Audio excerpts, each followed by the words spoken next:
Yes. Test के रूप में लिखो।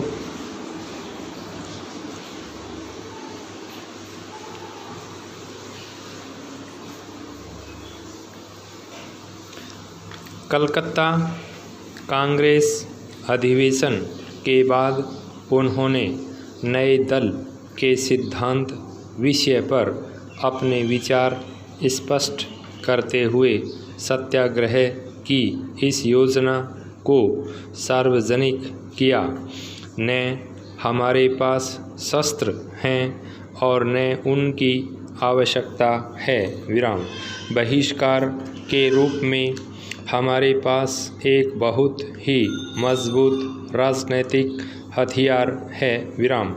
मुट्ठी भर अंग्रेज़ों का भारत पर शासन हमारी ही कमजोरी से चल रहा है। विराम। यदि हम एकजुट होकर अंग्रेज़ों को उनकी असलियत बता दें तो वे इस देश को छोड़ने पर मजबूर हो जाएंगे। विराम। ये कटु सत्य है कि हम में सशस्त्र विद्रोह की शक्ति नहीं है तो क्या आत्मनिषेध और आत्मसंयम का बल भी नहीं है जिससे विदेशी सरकार को हम पर शासन करने में सहायता न मिल सके। विराम। यही बहिष्कार है और यही राजनीतिक हथियार है। विराम। राजस्व वसूली और शांति बनाए रखने में हम अंग्रेज़ों की सहायता नहीं करेंगे। विराम। भारत के बाहर युद्धों में हम धन जन से उनकी मदद नहीं करेंगे। विराम। न्यायालयों के काम में हम मदद नहीं करेंगे। हम अपना न्यायालय विकसित करेंगे और जब समय आएगा तब हम सरकार को टैक्स भी नहीं देंगे। विराम। क्या आप लोग इन सब बातों के लिए तैयार हैं? यदि हाँ तो आप कल ही स्वतंत्र हो जाएंगे। विराम। पैरा। इस प्रकार इस अधिवेशन में तिलक ने असहयोग आंदोलन की रूपरेखा प्रस्तुत कर दी थी, परंतु नरमपंथियों का बहुत बड़ा गुट उनके आंदोलनकारी कदमों का विरोध करता रहा और तिलक को पूरा समर्थन नहीं मिल पाया। इसके बाद सन 1920 में महात्मा गांधी ने इसी रूपरेखा पर आधारित असहयोग आंदोलन आरंभ किया।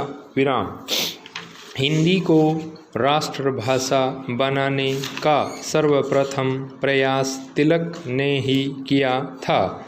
1905 में नागरी प्रचारिणी सभा के सम्मेलन के अपने उद्बोधन में तिलक ने कहा था, एक सामान्य लिपि किसी भी आंदोलन का अंग है। विराम। यदि आप राष्ट्र को एक रखना चाहते हैं तो इसके लिए एक भाषा के व्यवहार से अधिक शक्तिशाली कोई और वस्तु नहीं है। विराम।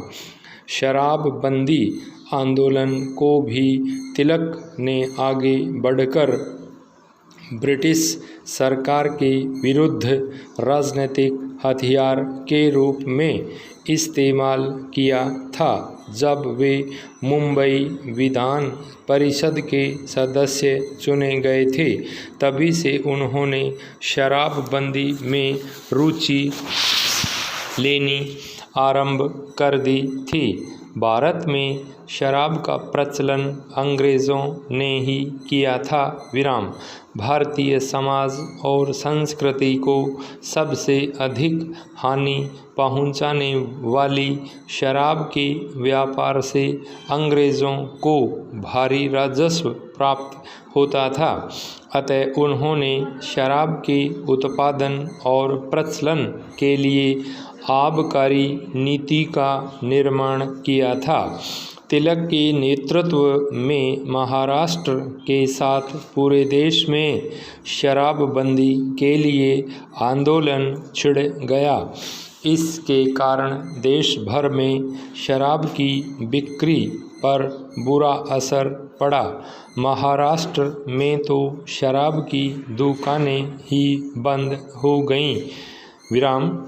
विदेशी माल के बहिष्कार और शराबबंदी आंदोलनों ने सरकार को भारी नुकसान पहुंचाया।